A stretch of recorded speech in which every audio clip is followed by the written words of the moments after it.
seront de la voix, les remèdes et l'hygiène vocale.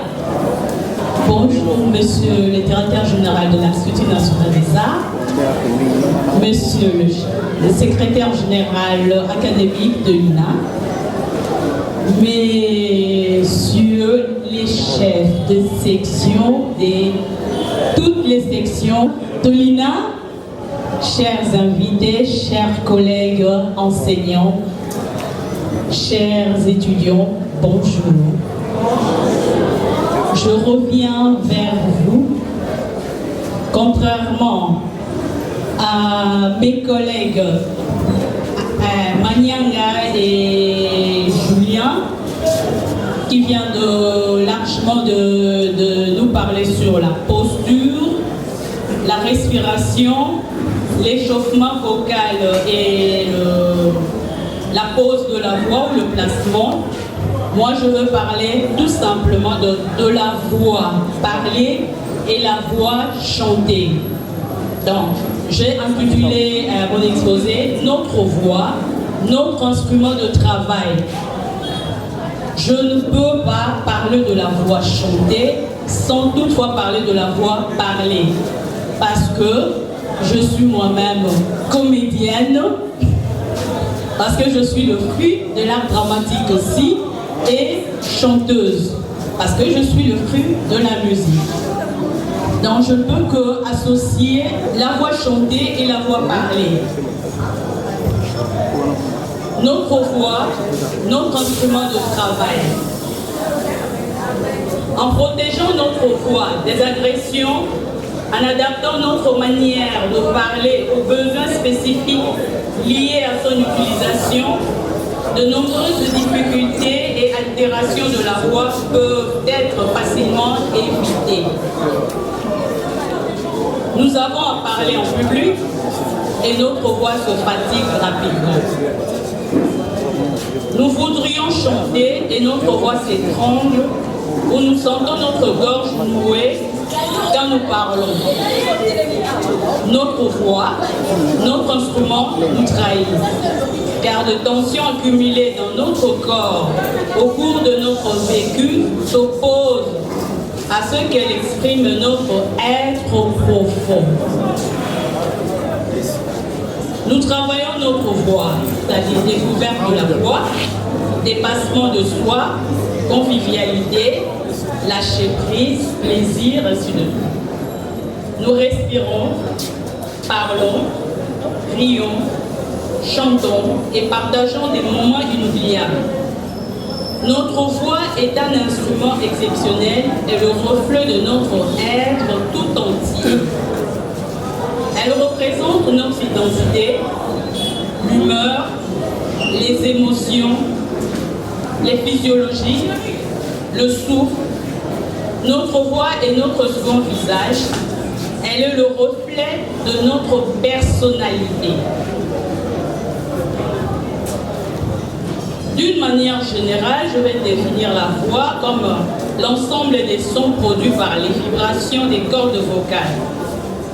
La voix est un instrument de communication, un instrument de musique, à l'instar de violon, de la flûte, comme vient de dire Madame Arlette. Donc, la voix représente tous ces instruments. D'ailleurs, tout à l'heure, nous allons voir après mon exposé qu'il y aura deux personnes qui vont interpréter aussi quelque chose. Vous allez découvrir que la voix est prête à faire tout quand on la travaille bien. La production du son vocal ou phonation est obtenue par l'envoi d'air à travers deux cordes vocales en vibration situées dans le larynx, puis par amplification et résonance grâce aux différents organes résonateurs comme le pharynx, la cavité buccale ou les fosses nasales.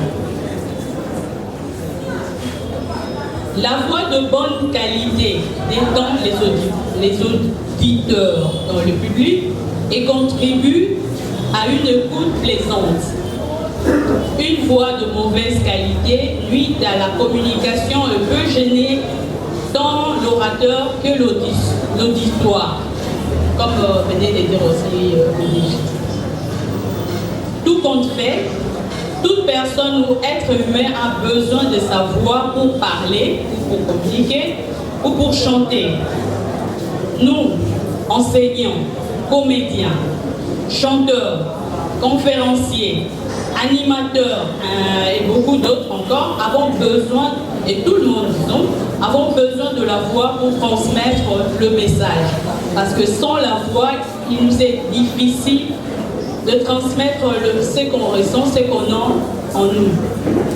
Donc il faut avoir une voix pour transmettre, pour s'exprimer.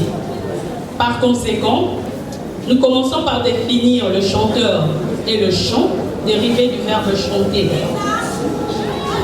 Chanter qui veut dire tout simplement former avec la voix une suite de sons musicaux dans le chant ou exécuter un morceau de musique vocale. Maintenant, un chanteur, c'est lui qui utilise la voix ou qui chante, est une personne qui utilise sa voix pour produire une succession de sons qui forment une phrase musicale. Cette succession des sons peut être des vocalises, comme nous venons d'écouter tout à l'heure avec Christelle Kadoufoua, quand elle a chanté, il y avait des mots, des phrases, mais il y avait aussi des vocalises. Des vocalises comme des vocalises, une série d'onomatopées que nous allons écouter tout à l'heure avec le duo de chats, une mélodie, un air d'opéra ou d'un oratorio ou d'une autre chanson. Bon, la liste n'est pas exhaustive, mais c'est tout ce que je peux dire maintenant. Maintenant, d'une manière simple, je peux définir le chant comme étant une succession de sons musicaux émis par la voix sous forme de mélodies, de chansons, de récitatifs, de chœurs, ainsi de suite. Ce qui nous intéresse, nous, les artistes de l'Institut national des arts, c'est de savoir que le chant est aussi, c'est un art de bien conduire la voix, posée au moyen d'une émission parfaite, d'une diction nette et d'une interprétation expressive et musicale. Ça, c'est pour expliquer, surtout pour nos étudiants qui sont en préparatoire en deuxième année, qui nous arrivent ici, sans savoir au fait de ce qu'ils viennent chercher ici, à l'INA, tout étant chanteur. Donc ici, c'est ça, l'art de bien conduire la voix, posée au moyen d'une émission parfaite, d'une diction nette et d'une interprétation expressive et musicale. Donc, quand cet art de chanter ne respecte pas la technique de bien conduire la voix, posée au moyen d'une émission parfaite, d'une diction nette et d'une interprétation expressive et musicale, la voix s'affecte. Les collègues Mania Ngarlette et Moquet Julien ont largement parlé de la posture, de la respiration, du placement de la voix ou de la pose et de son échauffement. Ça ne sert à rien de revenir là-dessus. Bref, nous vous recommandons de travailler la voix pour éviter la fatigue vocale et de vous permettre d'user tous les jours de votre voix comme outil de communication sans problème. Ça, je m'adresse à nous tous, professionnels de la voix, parler ou chanter. Tous. Sans ce travail de la voix, on passe au forcing vocal, et ce qui entraîne de problèmes de la voix. Alors là, je veux maintenant énumérer quelques défauts de la voix. Et ensuite, je vais parler de remèdes qu'il faut pour corriger ces défauts et puis donner les conseils sur l'hygiène vocale. Les défauts de la voix.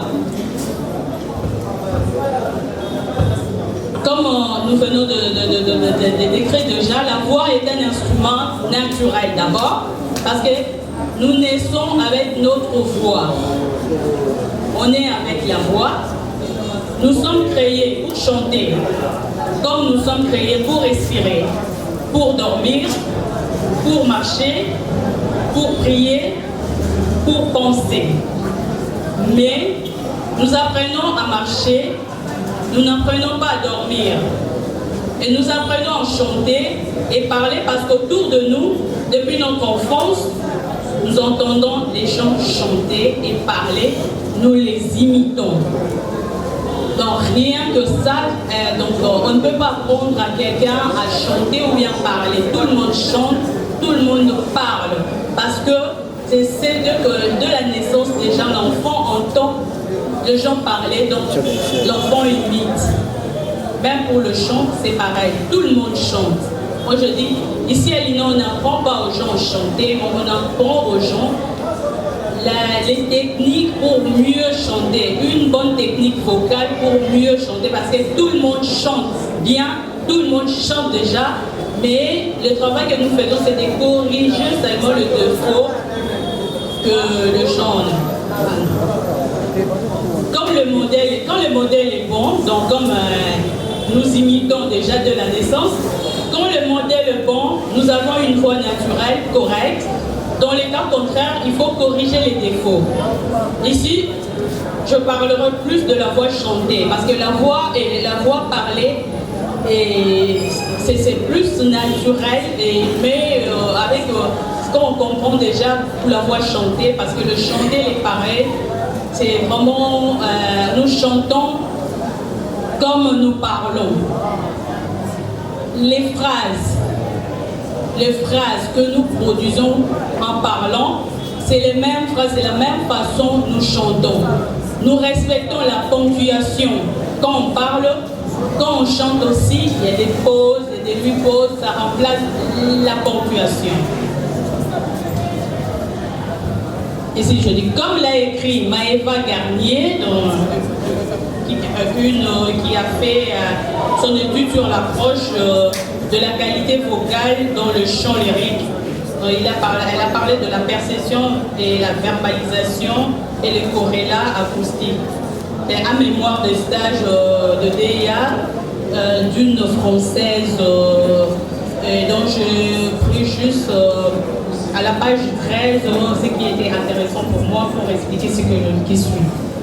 Comme l'a écrit Maëva Garnier, le contrôle de la qualité vocale est donc responsable d'une grande part d'information dans l'expression d'un message vocal. En voix parlée, ce contrôle n'est pas conscient et a toujours été perçu comme secondaire par rapport à l'intelligibilité du message. C'est pourquoi il est intéressant de commencer l'étude de la perception de la qualité de la voix par le domaine de la voix chantée. C'est pour cela qu'ici, nous nous focalisons sur la voix chantée, pour expliquer ça. De ceci, nous entendons donc le premier défaut. Le son est cotonneux. Le son est cotonneux et ressemble à un sifflement. C'est-à-dire, quand la personne parle ou bien la personne chante, on n'entend pas suffisamment de la voix. L'air s'échappe en trop grande quantité, sans produire suffisamment de voix. L'air s'échappe par les cordes vocales. Maintenant, pour pallier à ce défaut, il faut travailler l'attaque de la note, comme venait de dire le prof, l'assistant Julien. L'attaque, vraiment l'attaque du son. Comment attaquer, comment commencer sa phrase. Vraiment, il faut que ça soit une attaque progressive et vraiment pas brutale. Parce que là, vraiment, ça, c'est pas bon pour ça. Donc, vraiment, il faut préparer l'attaque du son. Il faut préparer comment introduire sa phrase. Vraiment, il faut vraiment que ça soit préparé. C'est pas du hasard parce qu'on risque de tout perdre comme ça, soit par le stress, soit par vraiment, je sais pas, et le genre souvent, quand on attaque comme ça, évidemment, les gens ne perçoivent vraiment pas le message du début, du départ. Donc, on soutient l'air, on utilise, comme vous venez de dire, Madame Arlette, on rentre le ventre, on expire pour que ça soit bien. Donc, inspirer d'abord, donc emmagasiner l'air dans le poumon. Après, quand on commence, on expire, donc on fait sortir cet air progressivement pour que ça soit bien fait. Deuxième défaut, la voix est terne, donc la voix est sans vie, la voix est triste. Quelqu'un qui parle, quand il n'y a pas de micro, on n'arrive pas à entendre.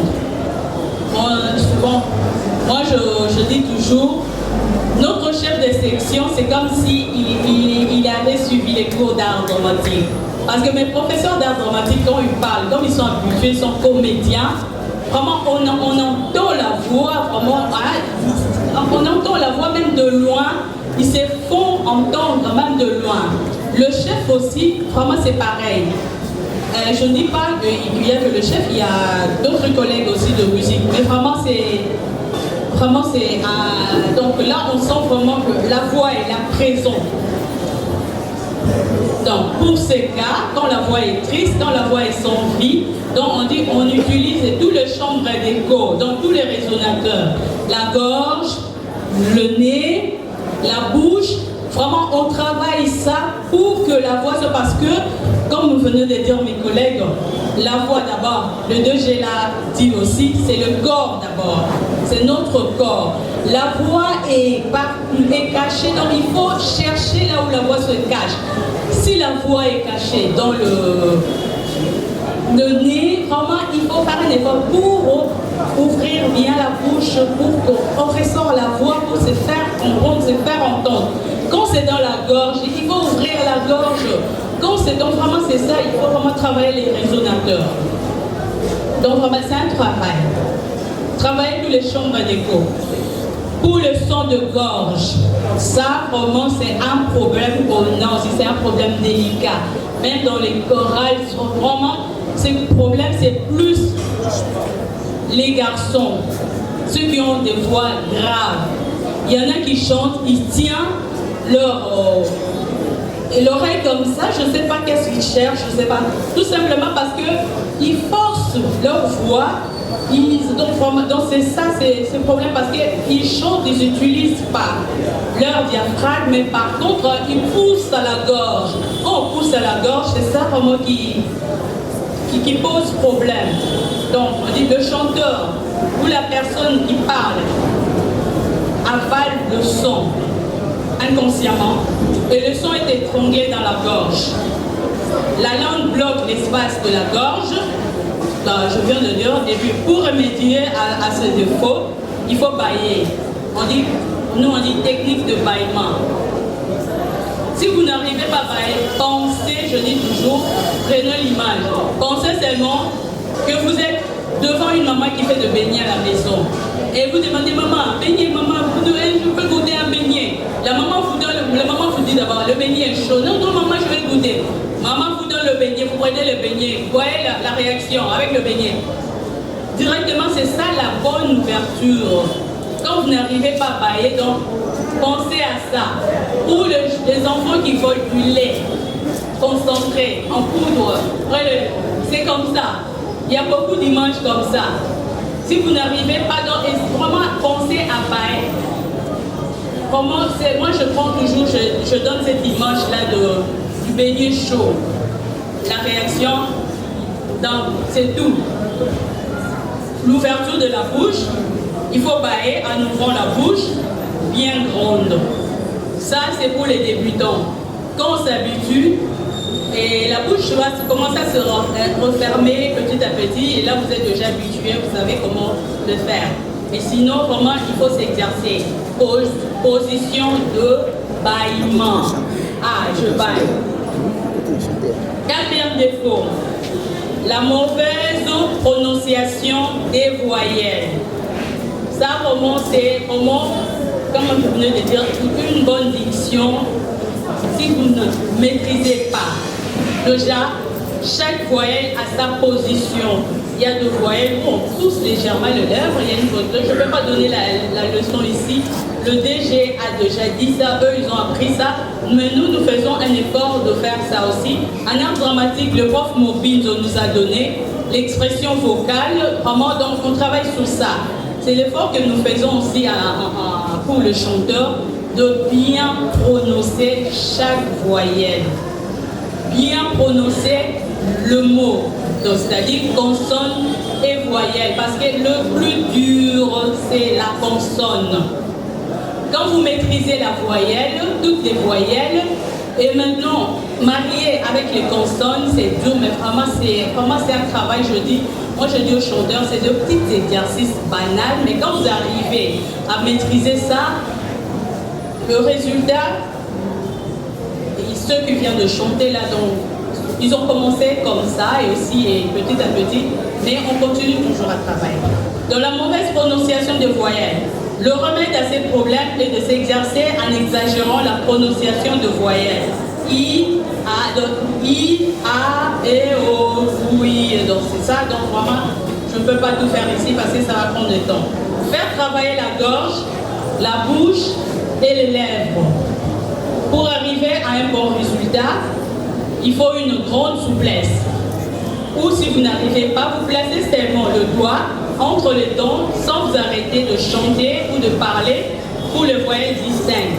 Si vous êtes timide, vous devrez apprendre à vous abandonner et à exagérer. Parce que la timidité aussi, c'est vraiment une maladie. Pour parler en public, même comme ça, pour parler, pour chanter, vraiment, la timidité, c'est une maladie. Donc, nous, on fait un effort de faire travailler aussi les gens timides de beaucoup d'exercices pour arriver à laisser prise. Cinquième défaut, le mauvais changement de registre. Et là, c'est plus quand on chante. Même pour parler aussi, parce qu'il y a des gens, il peut être là, il crie. Yo, Osrananga, qu'est-ce qui ne va pas là-bas? Et doucement. Donc tout ça, ça se prépare. C'est pas seulement pour chanter, pas seulement pour le chanteur, mais même pour parler. Quand vous parlez avec éclat de voix, donc ça casse la voix. Les cordes vocales, c'est vraiment c'est vraiment comme le bout des ongles là, de petits trucs là, mais quand ça se casse, ça devient un gros problème, on ne peut plus parler. Et en plus ici, je ne sais pas si on a de chirurgiens qui peuvent opérer ça, je ne sais pas. Parce qu'on a nos laryngologistes, mais je ne sais pas si vraiment ici on a déjà fait des opérations parce que c'est un problème délicat. Quand on casse le corps vocal, vraiment c'est délicat. Le mauvais changement de registre, je vais dire, le chanteur mal préparé passe de l'aigu au grave en donnant l'impression de projeter des voix différentes. Ces coupures sont très laides et rendent une phrase musicale tout à fait inconsistante. Pour ce cas, il faut faire beaucoup d'exercices du grave à l'aigu et vice-versa. Même pour parler, vraiment, il faut beaucoup d'exercices. Sixième, forcer la voix. Là, j'avais dit déjà, surtout les hommes. Les hommes, comme ils ont la voix naturellement puissante, ils ont aussi tendance à forcer. En plus d'être puissants, ils forcent encore. Donc beaucoup d'hommes accompagnés d'un orchestre, ça, plus les chanteurs, ont tendance à chanter trop gros. C'est la risque d'en engranger le corps vocal. Le son est mal contrôlé et c'est dur aussi. Pour avoir une voix puissante, il faut travailler la respiration et la résonance, faire venir le son de l'intérieur, vraiment, c'est primordial. Je passe, c'est la mauvaise intonation. Ça, c'est plus le chanteur. On a vu Christelle chanter ici. Si son intonation, si elle avait une mauvaise intonation, elle n'avait pas arrivé à chanter l'air qu'elle vient de chanter parce que vous avez senti le chanteur, toutes les personnes qui ont l'oreille musicale, vraiment ont entendu que c'était pas facile de chanter ce qu'elle vient de chanter sans avoir une bonne intonation. On dit la mauvaise intonation, on dit qu'on travaille l'oreille musicale pour ces problèmes.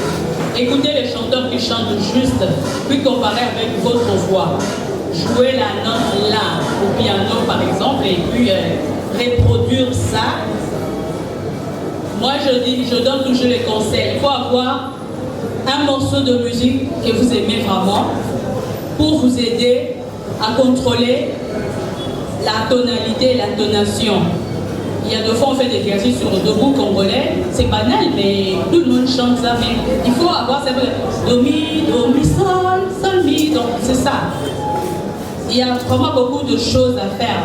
Voir un morceau que vous aimez, et avec ce morceau-là, vous pouvez même commencer le matin avant de brosser les dents, commencer à gargariser avec le morceau dans le grave de votre voix, avec votre voix parlée, et puis monter progressivement.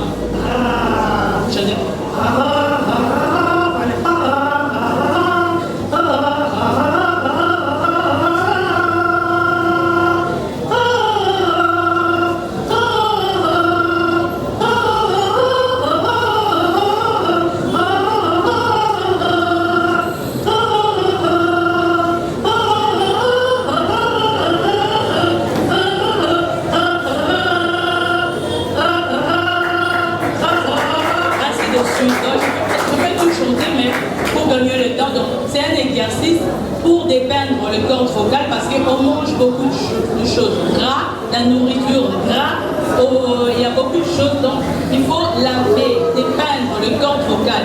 Avec le gargarisme, donc vous allez sentir qu'il y a le crachat qui sort et pour avoir une voix bien claire et le vibrato naturel. Je passe pour ça. Un vibrato excessif aussi, ça vraiment c'est remarquable. Moi je donne toujours l'exemple d'ici, on dit le vibrato excessif, d'abord c'est un tremblement de la voix. Un vibrato excessif donne un son instable, une sorte de tremblotement qui n'a rien à voir avec le trémolo. Ce défaut vient d'une mauvaise respiration, donc manque de soutien musculaire. Pour corriger ce défaut, il faut prendre une bonne respiration. Donc, je reviens toujours à ce que mes collègues ont parlé déjà. Prendre une bonne respiration, fredonner sur une note aiguë en maintenant un volume égal et régulier. Ne pas trembler pendant une vingtaine de secondes. Cela incitera le muscle abdominaux à faire leur travail. Pour savoir qui chante le trémolo, et donc, prenez parce qu'on dit ce défaut vient avec l'âge. Ça vient avec l'âge. Mais qu'est-ce qu'on voit? Il y a beaucoup de jeunes, des jeunes de chorale qui imitent. Je dis aux étudiants, il ne faut pas, surtout les garçons qui imitent Luciana Pavarotti, de ne pas imiter, de ne pas suivre Pavarotti déjà âgé. Parce que à partir de 60-65 ans déjà, le défaut là c'est un quart d'un demi, donc il s'est produit, la respiration devient vraiment pour une personne qui ne travaille pas la voix, vraiment c'est fréquent. Et beaucoup de jeunes qui écoutent Pavarotti déjà vieux, ils font ça, vous sentez qu'elle chante, ça fait trembler le muscle comme ça, donc c'est mauvais. Et maintenant, c'est un défaut, donc il faut travailler ces défauts. Il faut vraiment que la respiration soit bonne. J'atterris à la respiration au mauvais endroit même. On dit, vous pouvez arrêter de chanter à un seul endroit pour respirer. Cet endroit est déterminé par la ponctuation. Seul endroit pour respirer. Cet endroit est déterminé par le langage parlé. Donc, je venais de dire ça. Quand on parle, quand on lit, il y a la ponctuation. Quand on chante aussi, il faut respecter la ponctuation. Quand vous ne respectez pas la ponctuation, donc vous respirez au mauvais endroit, ça devient mauvais lait. La chanson vient vraiment mauvais. Donc il faut respecter la ponctuation quand on parle, quand on chante, quand on lit. Dans les langages comme dans la musique, les mélodies se composent de différentes phrases. Les paroliers et les compositeurs respectent une certaine ponctuation, de même que les chanteurs qui interprètent leurs œuvres. Généralement, on respire au mauvais endroit parce qu'on manque d'air. ce qui est une excuse très valable, bien que ça soit inacceptable. Parce qu'il y en a qui disent toujours, non, c'est pas bon. Ils disent, non, ils trouvent toujours l'excuse. Donc il faut travailler la respiration. 10e défaut, diphtongaison.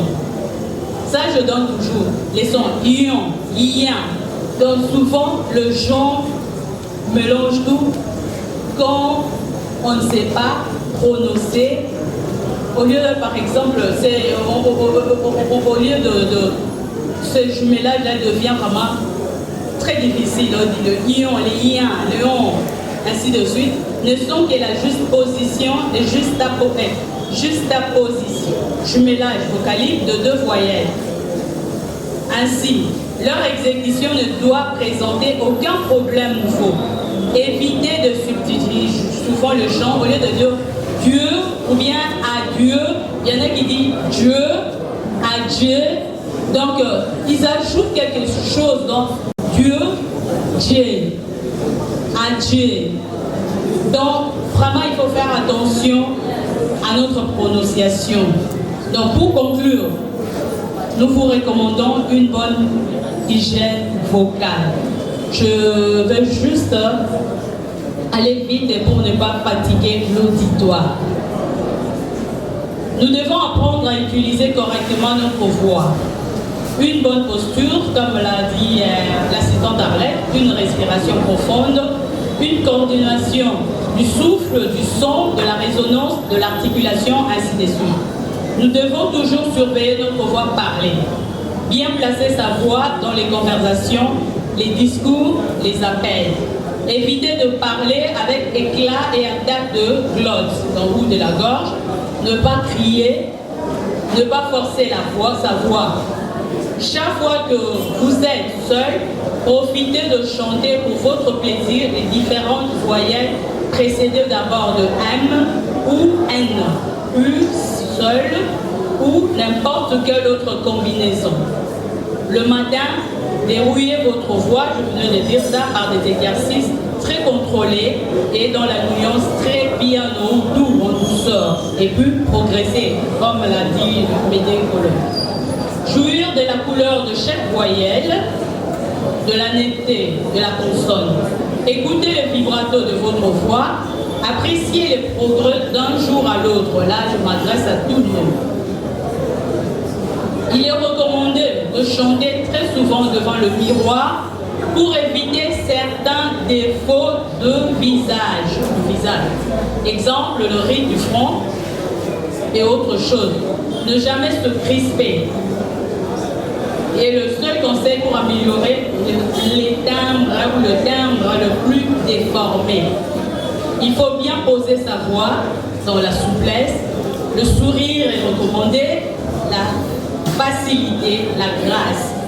C'est pas dit, vous êtes là en train de chanter quelque chose qui est joyeux, une chanson joyeuse. Non. Il faut vraiment que ça corresponde. Votre visage exprime ce que vous chantez ou ce que vous parlez.